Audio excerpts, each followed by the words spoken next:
रही है, तब वो उसे किसी ऑर्फनेज में छोड़ने का फैसला कर लेते हैं।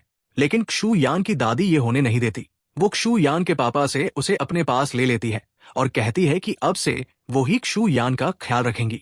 क्षु यान के पापा रोते हुए कहते हैं कि उनके पास इतने पैसे नहीं है कि वो बेटी का इलाज करवा सके, लेकिन दादी उनकी बातों को नजरअंदाज करके क्षु यान को अपने साथ ले जाती है। क्षु यान अपनी दादी के साथ रहने लगती है। जब वो 18 साल की होती है तो अपना नाम बदलकर क्षु यान रख लेती है, जबकि उसका असली नाम कियाओ यान होता है। वो अपने नए नाम के साथ एक नई जिंदगी शुरू करने को तैयार होती है और अपनी दादी को अच्छी जिंदगी देने के लिए कड़ी मेहनत करती रहती है।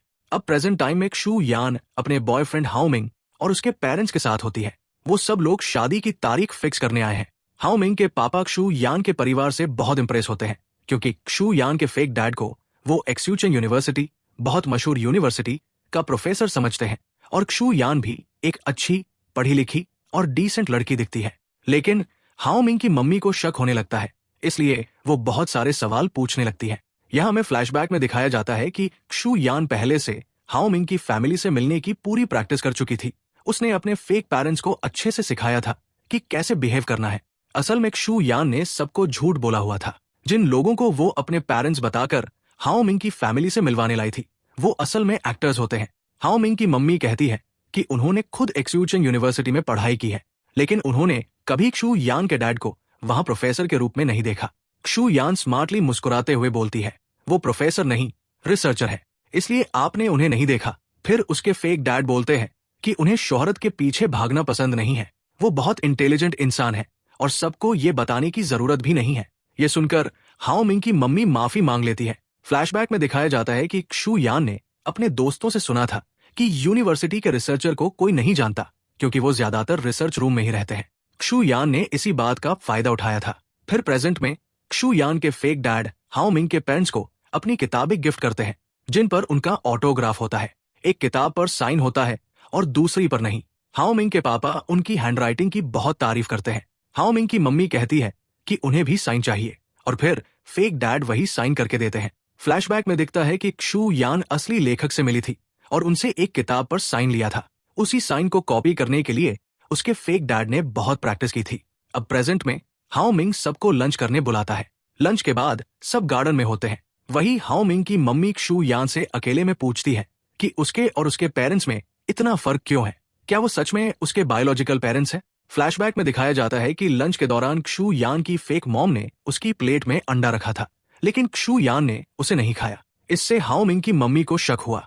जब वो क्षु यान से सच पूछती है तो क्षु यान रोते हुए माफी मांगती है और कहती है कि वो बचपन से ही अपनी दादी के साथ रही है। उसके असली पेरेंट्स करियर के लिए अब्रॉड चले गए थे और उसे कभी मम्मी पापा का प्यार नहीं मिला, इसलिए उन्हें उसकी लाइक्स और डिसलाइक्स के बारे में पता ही नहीं है। ये सुनकर हाओमिंग की मम्मी का दिल पिघल जाता है और तभी एक मेड आकर उन्हें वहां से ले जाती है। उनके जाते ही क्षु यान को एक कॉल आता है। कॉल पर उसकी असिस्टेंट ह्यूएन बताती है कि उसका होस्ट बनने का एप्लीकेशन रिजेक्ट हो गया है और उसकी राइवल सिवन को भी ये खबर मिल गई है कि क्षु यान ने होस्ट की पोजीशन के लिए अप्लाई किया था। सिवन अब बहुत गुस्से में है। क्षु यान फोन पर कहती है, अभी तो गेम शुरू हुआ है, उसे जो करना है करने दो, और कॉल काट देती है। बाद में क्षु यान अपने फेक पेरेंट्स से कहती है कि वो सुबह शहर छोड़कर चले जाएं और जब शादी की डेट करीब आएगी तब वो उन्हें फिर बुला लेगी, साथ ही वो उन्हें उनका पेमेंट भी दे देगी। क्षु यान खुद से बोलती है, मैंने अपनी जिंदगी झूठ से शुरू की है, लेकिन अच्छी जिंदगी के लिए मुझे ये सब करना ही पड़ेगा। अगले दिन क्षु यान शूटिंग सेट पर होती है, जहां सिवन पहले से ही शो की होस्ट होती है। सिवन उसे ताना मारती है कि उसने होस्टिंग पोजीशन के लिए अप्लाई किया है, जबकि वो इसके लिए डिजर्विंग भी नहीं है। सिवन उसकी स्क्रिप्ट्स में भी गलतियां निकालती है। क्षु यान शांत रहते हुए बोलती है कि वो स्क्रिप्ट बदल देगी, लेकिन तभी बॉस क्षु यान को डांटने लगते हैं क्योंकि शो की रेटिंग बहुत खराब है। क्षु यान कहती है कि असली प्रॉब्लम सिवन है, क्योंकि वो गेस्ट का इंटरव्यू अच्छे से नहीं लेती, लेकिन बॉस सारा दोष क्षु यान पर डालते हैं। क्षु यान कहती है कि उसने एक मशहूर आर्टिस्ट मिस्टर शानमू को इंटरव्यू के लिए इनवाइट किया है। ये सुनकर बॉस खुश होते हैं और पूछते हैं वो कब आएंगे। क्षु यान कहती है कि अभी कंफर्म नहीं है। बॉस फिर गुस्से में आ जाते हैं और कहते हैं, अगर कंफर्म नहीं है तो क्यों बोल रही हो, तुम्हें प्रोफेशन होना चाहिए, और अगर अगले हफ्ते शो की रेटिंग ठीक नहीं आई तो तुम्हें नौकरी से निकाल दूंगा। उस रात क्षु यान घर पर होती है। हाओ मिंग भी उसके साथ होता है। हाओ मिंग उसे मिस्टर शानमू का पर्सनल नंबर देता है। क्षु यान खुश हो जाती है। हाओ मिंग कहता है कि मिस्टर शानमू उसके करीबी दोस्तों में से एक है। शू यान तुरंत कांटेक्ट करने की कोशिश करती है। तभी हाओ मिंग उसे किस करता है और दोनों रोमांटिक होने लगते हैं। शू यान उसे रोक कर कहती है कि पहले उसके पेरेंट्स को शादी पर फैसला लेना होगा। हाओ मिंग कहता है कि उसे कोई और लड़की नहीं चाहिए और फिर दोनों इंटीमेट हो जाते हैं। यहाँ फ्लैशबैक में दिखाया जाता है कि शू यान और हाओ मिंग पहली बार कैसे मिले थे। शू यान की असिस्टेंट ह्यूए ने बताया था कि हाओ मिंग एक फेमस प्लांट डिजाइनर है और कई मीडिया वाले उसका इंटरव्यू लेने की कोशिश कर रहे हैं, लेकिन वो मना कर देता है। शू यान ने तय किया कि वो खुद हाओ मिंग से मिलेगी। वो हाओ मिंग की प्लांट शॉप में जाती है और जॉब अप्लाई करने का बहाना करती है। हाओ मिंग उससे पौधों के बारे में सवाल पूछता है और शू यान पहले से तैयारी करके आई होती है। वो सबका सही जवाब देती है और हाओ मिंग इम्प्रेस होकर उसे काम पर बुला लेता है। हाओ मिंग कहता है कि अगर वो यहाँ काम करेगी तो उसका असली मकसद क्या होगा। शू यान शॉक हो जाती है। हाओ मिंग बताता है कि उसने शू यान की फोटोज ह्यूएन के सोशल मीडिया पर देखी थी। शू यान अजीब सी फील करती है। हाओ मिंग कहता है कि उसे शू यान की बातें बहुत पसंद आई, लेकिन उसे इंटरव्यू देना बिल्कुल पसंद नहीं। शू यान माफी मांगती है और कहती है कि ये उसका काम है, उसे करना ही होगा। फिर वो हाओ मिंग को एक बहुत एक्सक्लूसिव सिजर गिफ्ट करती है जिसे एक मशहूर बॉटनिस्ट ने डिजाइन किया था। हाओ मिंग हैरान हो जाता है क्योंकि वो चीज बहुत रेयर थी। फ्लैशबैक में दिखता है कि शू यान ने हाओ मिंग के बारे में और जानकारी जुटाई थी और शॉप के एक स्टाफ से पता लगाया था कि हाओ मिंग को उस बॉटनिस्ट की डिजाइन बहुत पसंद है। प्रेजेंट में हाओ मिंग भी शू यान को गिफ्ट देता है, एक रेयर फ्लावर का सिरप। शू यान पूछती है कि ये उसके पास कैसे। हाओ मिंग बताता है कि उसने शू यान का आर्टिकल पढ़ा था जिसमें उसने लिखा था कि उसकी दादी ये सिरप बनाती थी और उसे बचपन से बहुत पसंद है। हाओ मिंग को उसकी ये बातें बहुत अच्छी लगी, इसलिए उसने ये सिरप ला कर दिया। शू यान इमोशन हो जाती है हाओ मिंग की इस सोच से। बाद में शू यान को तेज बुखार हो जाता है। वो ह्यूएन को कॉल करके बताती है कि उसने हाओ मिंग को मनाने की कोशिश की, लेकिन वो इंटरव्यू के लिए तैयार नहीं हुआ। ह्यूएन उसे आराम करने को कहती है। शू यान दवाई लेकर सिरप देखती है और उसे अपनी दादी की याद आ जाती है। वहीं दूसरी तरफ हाओ मिंग शू यान का गिफ्ट किया हुआ सिजर देख रहा होता है। अगले दिन शू यान ऑफिस में होती है। उसका बुखार अभी भी नहीं उतरा। सिवन आकर उसे ताना मारती है कि उसने हाओ मिंग को इंटरव्यू के लिए क्यों नहीं मनाया। अगर उसे बुखार है तो जॉब छोड़कर घर चली जानी चाहिए। शू यान चुपचाप कहती है कि वो कोशिश कर रही है। सिवन गुस्से में चली जाती है। तभी शू यान को हाओ मिंग का टेक्स्ट आता है। उसमें लिखा होता है कि आज वो फ्री है और चाहता है कि शू यान उससे जिंदा कंपनी में मिले। शू यान पहले एक्साइटेड हो जाती है, लेकिन फिर सोचती है कि हाओ मिंग कंपनी में क्यों बुला रहा है। वो इस बात को नजरअंदाज करती है और अच्छे से तैयार होकर वहां पहुंच जाती है। रिसेप्शन पर जब वो अपना नाम बताती है तो रिसेप्शनिस्ट कहती है कि हाओ मिंग ने पहले से ही उसके आने की जानकारी दे दी थी। शू यान पूछती है हाओ मिंग यहाँ क्या करता है। रिसेप्शनिस्ट बताती है कि हाओ मिंग असल में जिंदा कंपनी के प्रेसिडेंट मिस्टर शेन का बड़ा बेटा है। ये सुनकर शू यान शॉक हो जाती है। फिर वो कॉन्फ्रेंस रूम में जाती है जहां हाओ मिंग मीटिंग कर रहा होता है। शू यान उसे देखती रह जाती है। रिसेप्शनिस्ट कहती है कि हाओ मिंग मीटिंग के बाद उससे मिलेगा। शू यान वही बैठकर हाओ मिंग को देखती रहती है और यही पहला एपिसोड खत्म होता है। एपिसोड की शुरुआत होती है जहां हाओ मिंग देखता है कि शू यान उसकी मीटिंग खत्म होने का इंतजार कर रही है, लेकिन उसे एसी की वजह से बहुत ठंड लग रही होती है।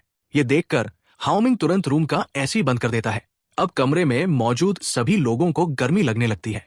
आखिरकार मीटिंग खत्म होती है और हाओ मिंग शू यान के पास जाकर कहता है कि अब वो उसके साथ इंटरव्यू के लिए चले, लेकिन जैसे ही शू यान कुर्सी से उठती है वो अचानक बेहोश होकर वहीं गिर जाती है। अगले सीन में हाओ मिंग उसे अस्पताल लेकर आता है। डॉक्टर उसे इंजेक्शन दे रहे होते हैं और ये देखकर हाओ मिंग भी घबरा जाता है। थोड़ी देर बाद शू यान होश में आती है और हाओ मिंग से माफी मांगने लगती है। हाओ मिंग उसे समझाता है कि डॉक्टर ने आराम करने को कहा है और ओवरवर्क से मना किया है। शू यान इंटरव्यू न कर पाने की बात पर फिर से सॉरी कहती है तो हाओ मिंग कहता है कि वो उसे नई डेट देगा। तभी शू यान उसके हाथ में लगा हुआ क्यूट सा बैंडेज देखती है। हाओ मिंग बताता है कि ये उसने इंजेक्शन वाली जगह पर लगाया था और वैसे ही उसके पास और भी बहुत सारे बैंडेज रखे होते हैं। अगले सीन में हाओ मिंग शू यान को अपनी माँ से मिलवाने ले जाता है और उसे गर्लफ्रेंड कहकर इंट्रोड्यूस करता है। मिसेस शेन को शू यान उतनी पसंद नहीं आती, लेकिन शू यान वहां मौजूद मेड्स की मदद कर रही होती है, जिससे वहां की एक मेड कहती है कि शू यान बाकी लड़कियों से अलग है। मेड शू यान से ये भी कहती है कि उसके बाल बहुत फ्रिजी है, उसे मिसेस शेन की तरह ट्रीटमेंट कराना चाहिए। तभी मिसेस शेन वहां आ जाती है और कहती है कि आज उनके फ्रेंड्स आए हैं, इसलिए वो शू यान से ढंग से बात नहीं कर पाई। वो शू यान से डिनर रुकने को कहती है और शू यान मान जाती है, लेकिन मिसेस शेन कहती है कि वो क्लब हाउस से जाकर अकेले डिनर कर ले। ये बात शू यान को अजीब लगती है, लेकिन वो कोई सवाल नहीं करती। इसके बाद शू यान अपने ऑफिस में होती है, जहां उसका बॉस उसे बताता है कि उसका होस्ट बनने का एप्लीकेशन रिजेक्ट हो गया है। शू यान कहती है कि वो पिछले 3 साल से मेहनत कर रही है, फिर भी हर बार रिजेक्ट हो जाती है। बॉस उसे समझाता है कि अभी सिवेन बहुत अच्छा कर रही है और अगर कभी सिवेन न रही तब वो होस्ट बन सकती है। लेकिन शू यान कहती है कि वह किसी के रिप्लेसमेंट नहीं बनना चाहती, उसे अपनी खुद की पोजीशन चाहिए। ये कहकर वो बॉस के केबिन से बाहर आ जाती है। उसी समय शू यान को मिसेज शेन का टेक्स्ट आता है, जिसमें वह उसे एक रेस्टोरेंट बुलाती है। वहां जाने से पहले शू यान एक सैलून जाती है हेयर ट्रीटमेंट कराने। फिर वो रेस्टोरेंट पहुंचती है। थोड़ी देर बाद मिसेज शेन आती है और एक लड़की को शू यान से मिलवाती है। उसकी बहुत तारीफ करती है ताकि शू यान को ये एहसास हो कि वो हाओमिंग को डिजर्व नहीं करती। मिसेज शेन कहती है कि हाओमिंग का फैमिली बैकग्राउंड शू यान से बहुत अलग है और उससे ब्रेकअप कर ले। शू यान को याद आता है कि जब मिसेज शेन ने उसे अलग से डिनर करने को कहा था, तब भी उसने कोई स्टैंड नहीं लिया और सब मान लिया था।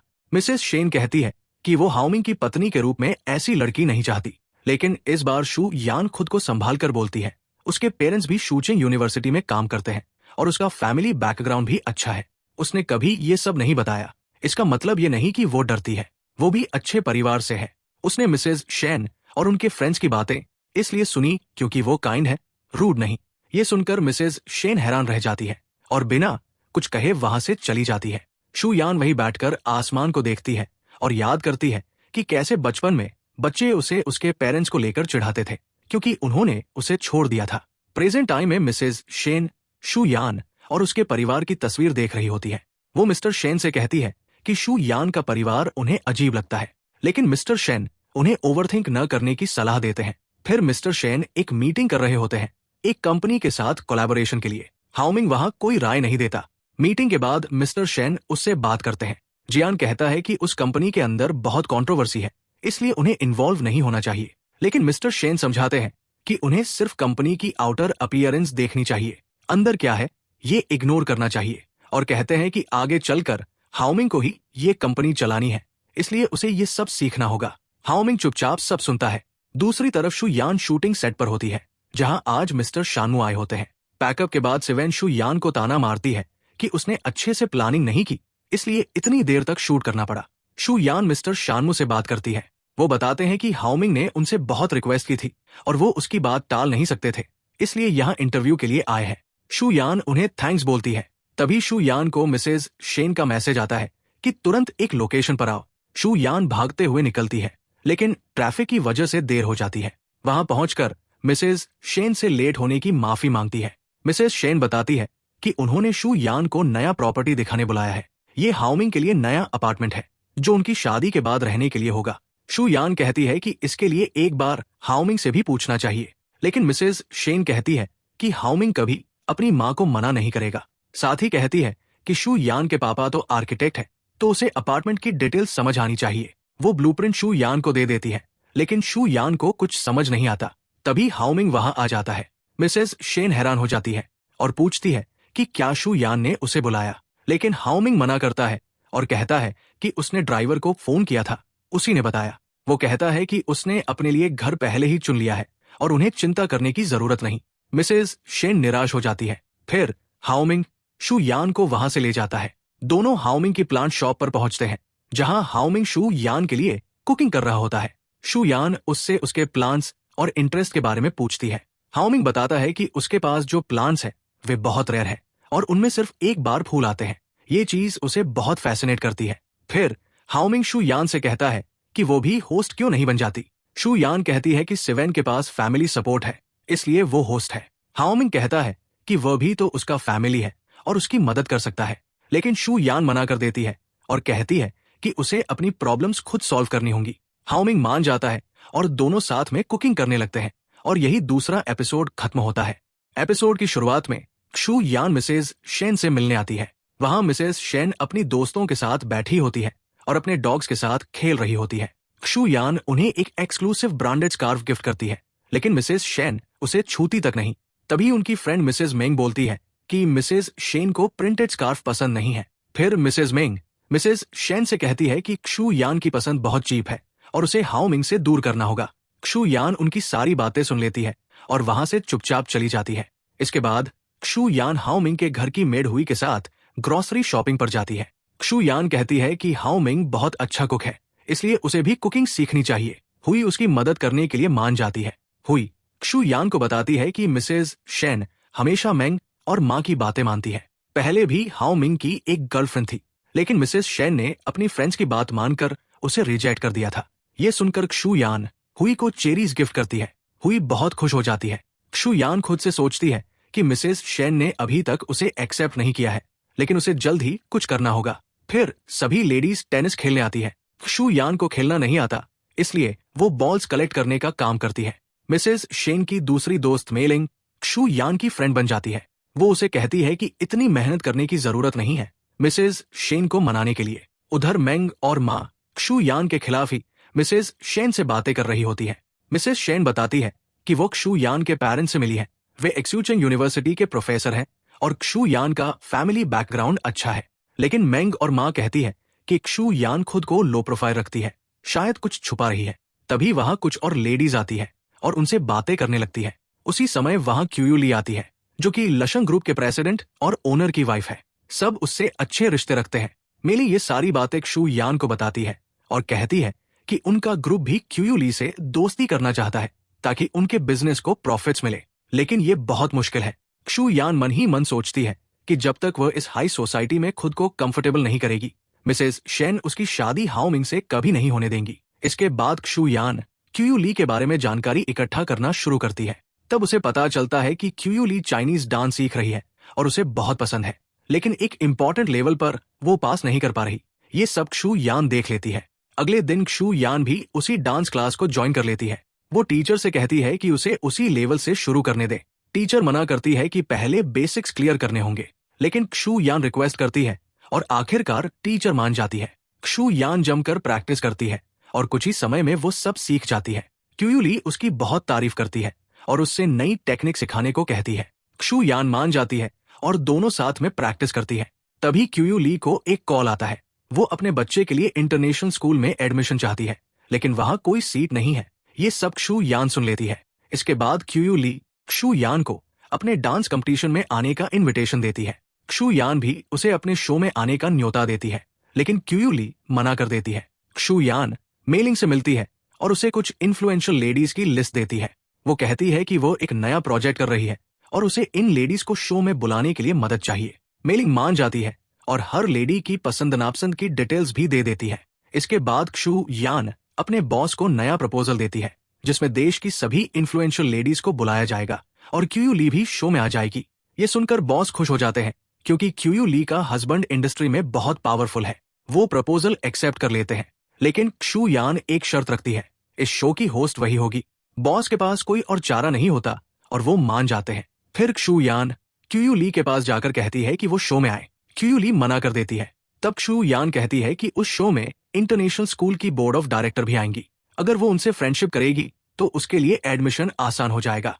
क्षु यान ये भी कहती है कि वो शो में फ्री होस्टिंग करेगी और क्यूयू ली को नए डांस स्टेप्स भी सिखाएगी। ये सुनकर क्यूयू ली मुस्कुरा देती है, क्योंकि क्षु यान ने बहुत चालाकी से सारी इंफॉर्मेशन कलेक्ट कर ली थी।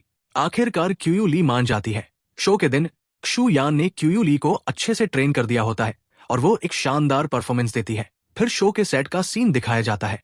वहां मेलिंग भी होती है। सब साथ में कुकिंग करते हैं और उनके बीच दोस्ती हो जाती है।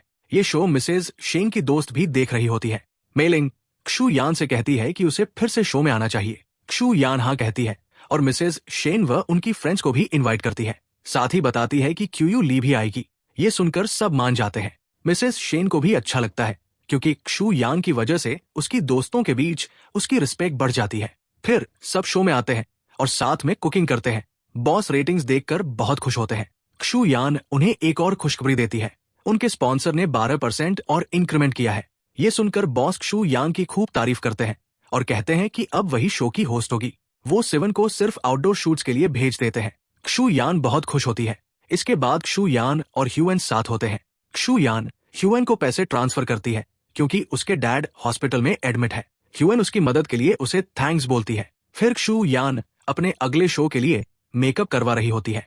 तभी वहां सिवन आ जाती है और मेकअप आर्टिस्ट से कहती है कि पहले उसका मेकअप करे। आर्टिस्ट कहता है कि उसके शूट में अभी 3 घंटे हैं, थोड़ा वेट करे। लेकिन सिवन धमकी देती है कि उसे फायर कर देगी। क्षु यान कहती है कि पहले सिवन का मेकअप कर दो। सिवन क्षु यान से कहती है कि उसे ये पोजीशन सिर्फ अपने रिच बॉयफ्रेंड की वजह से मिली है, वरना वो डिजर्व नहीं करती। क्षु यान जवाब देती है कि उसने जो भी पाया है अपनी काबिलियत से पाया है, उसे किसी की जरूरत नहीं। ये कहकर वो चली जाती है। सिवन अपनी असिस्टेंट से कहती है कि जब क्षु यान पहले आई थी तब उसके पास सिर्फ एक ग्रैंडमा थी, अब अचानक उसके पेरेंट्स कहां से आ गए।